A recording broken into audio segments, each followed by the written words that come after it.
Voilà un autre sentiment insupportable, l'attente. L'attente est un sentiment de privation de quelqu'un ou de quelque chose. L'attente ronge et nous met en position de « je ne peux rien faire que d'attendre ».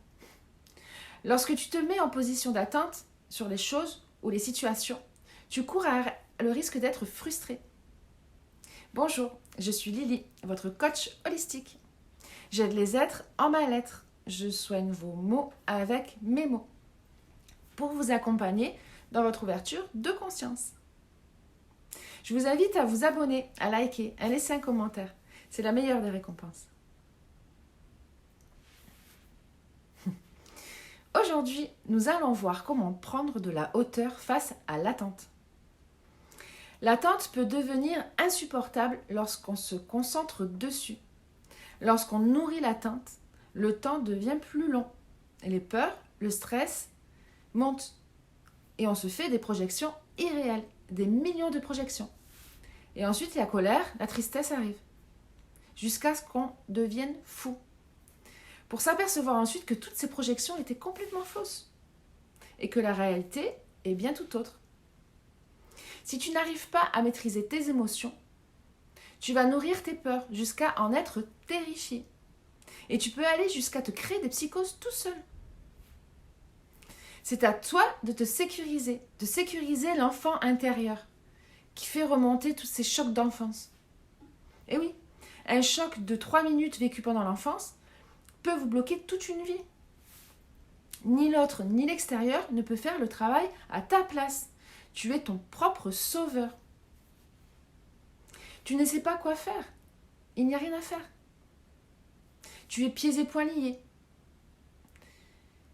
Et tu ne peux rien faire. La seule chose à faire est de lâcher, de détourner tes pensées, de te mettre en action, d'être concentré sur autre chose. Si tes pensées te persécutent, change d'activité jusqu'à ce que tu t'apaises. Tu peux faire du ménage, aller courir, aller marcher dans la nature, faire du bricolage, tondre la pelouse, n'importe quoi qui pourrait t'occuper l'esprit, faire passer le temps plus vite. Et pourquoi pas terminer ce que tu avais commencé il y a 6 mois et que tu n'as toujours pas fini parce que tu avais procrastiné. Voilà le bon moment pour le finir. Pourquoi pas? Le but est de dédramatiser l'objet de ton obsession et de faire passer le temps plus vite.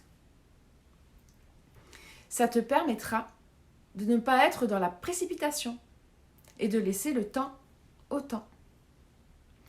Cela te permettra d'être beaucoup plus objectif sur une action que tu aurais fait sous stress et que tu risques de regretter ensuite. Regarde comme tu as réussi à gérer ton émotion et tes peurs. Regarde comme tu as réussi à gérer ton impulsivité. Regarde comme tu as agi avec sagesse.